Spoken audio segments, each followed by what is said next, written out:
এই চলো, যেতে হবে না এই গাড়িতে, আমি অন্য গাড়ি দেখে নিচ্ছি। তুমি দাঁড়াও তো, আমি একবার শেষবার জিজ্ঞাসা করে দেখি।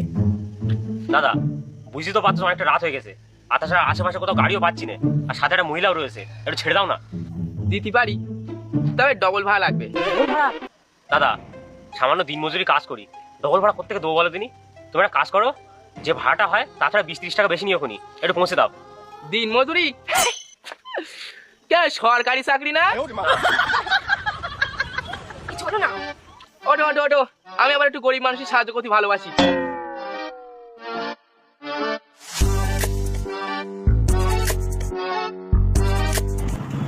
তা এত রাত্রি হয়ে গেল দাদা, কোথায় গেছিলেন? এই দাদা সৌর বাড়ি গেছিল, তার স্বামী বাড়ি আসতে দিচ্ছিল না, তার রাত্রিবেলা করে জোর মোর করে নিয়ে চলে এসেছি। ও, তা লাভ ম্যারেজ না অ্যারেঞ্জ ম্যারেজ? না, প্রেম করে না, অ্যারেঞ্জ ম্যারেজ। তো প্রেম টেম কখনো করেছেন? না দাদা, করিনি। দাদা, তোমার বিয়ে হয়েছে? বেশ, আমার মতো ড্রাইভার আর কেউ কি বিয়ে করে? কি বলতেছো? ড্রাইভার বলে কি তুমি মানুষ না নাকি? আর তাছাড়া তোমার কত সুন্দর দেখতি। হ্যাঁ ঠিক বলেছো। আরে হ্যাঁ গো, সত্যি বলতেছি, আমার থেকে তো ভালোই দেখতি। যাক, তুমি তা বললে। কেউ কেউ বলে আমার মুখে নাকি আমার বাস পড়া। তা বলছি দাদা, তোমার কোনো প্রেম টেম রে? প্রেম? আমার একটা প্রেম ছিল দাদা, সে অনেক দিনকার কথা। তা আমার প্রেমিকা আমারে বলেছিল আমি নাকি ড্রাইভার, আমার জাত খারাপ, আমার মুখে শুধু খিস্তি। দাদা একটা কথা বলেন, আমি এই গাড়ি লাইনে কাজ করতেছি, তা আমার মুখে 2-3টে খিস্তি থাকবে না? আরে দাদা, হবেই তো। আসলে দাদা, ওইসব মেয়ে ছেলে না, মানে বুদ্ধি শুদ্ধি কিছু নেই। তোমার মতো সোনারে ফেল রেখে দে, বয়লার পিছনে পিছনে ছুটি বেড়াবে। তা দাদা, ওই মেয়ে ছেলেটার বিয়ে হয়ে গেছে? হ্যাঁ, ওর বিয়ে হয়ে গেছে, এই কদিন আগে শুনলুম। ও নাকি একটা তোমার মতো দিনমজুরি ছেলের সাথে বিয়ে করেছে, ঠিক করে খেতেও দেয় না। একটা ঠিক আছে, ওইরকম মেয়ে ছেলেদের সাথে ওইরকমটাই হওয়া উচিত ছিল। শালা আমার সামনে আসলি না, ছুক এরকম করে মুখে থুতু ফেল দিত।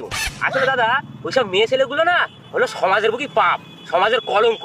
শালা যার কপালই জড়বে তার কপালটা পুরো ফেলা ফেলা করে দেবে।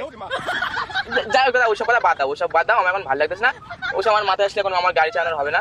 তা তা তুমি ক টাকা রোজে কাজ করো বলো দিনি? আমি দাদা ওই গাড়ি ভাড়া বাদ দিয়ে 400-450 টাকা মতো ইনকাম করে ফেলি মাত্র? আমি এই গাড়ি চালকে পার ডে 1500 থেকে 2000 টাকা ইনকাম করি। 2000 টাকা পার ডে মানে এক মাসে পুরো 60,000 টাকা হচ্ছে।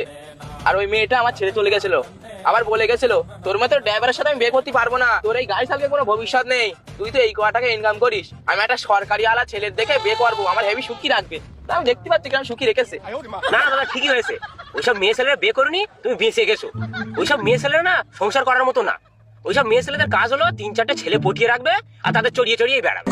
এই তুমি চুপ করে, এই গাড়ি থেকে লেবে যাবো। আর চুপ করবো কেন? দাদা ছেটো এক্ষুনি তোমাদের মধ্যে আমার অশান্তি শুরু হয়ে যাবে। এমনি তুই ও মেয়ে চলে গেছে, আমার কোনো যায় আসে না, কারণ এখন যার খবর লেগেছে সে বুঝুকে, আমি তো শুধু দেখে মজা নেবো। না না দাদা, অশান্তি আর হোক গে। ওইসব মেয়ে ছেলেদের বলবো না কি ভালো মেয়েদের বলবো? সারা মেয়ে ছেলেরা যদি একবার আমি সামনে পেতুম না দাদা, তুমি একটা কাজ করবে, ওই মেয়ে ছেলেরা যেই দিন তোমার সামনে দেখতে পাবে আমার একবার টুক করে ফোন করবে। তোমার হয়ে আমি যেটা ঠ্যাস করে চড় মেরে দেবো। চর মারবে? হ্যাঁ মারবো তো। তো মারো। কই ওই তো কই, এই যে মনের ভেতর। প্রথম ভালোবাসা তো ওই এখনো ভুলতে পাইনি, এর ভেতর ছুপিয়ে রেখে দিছি, বের করে দিচ্ছি একটা 3-4 চাটিমের নাও।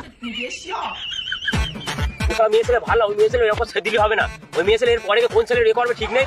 আমার কত বন্ধু বান্ধব রয়েছে, সেসব কার কাছে কি করবো সব ঠিক নেই, বলার নেই। ওই মেয়ে ছেলেদের একদম খুঁজে বার করতেই হবে। তুমি যে করে যেই দিন ওর খোঁজ পাবে সেই দিন বলবে জ্ঞান শেষ হয়ে দেবো একদম, এরকম করে কিমা করে দেবো একদম।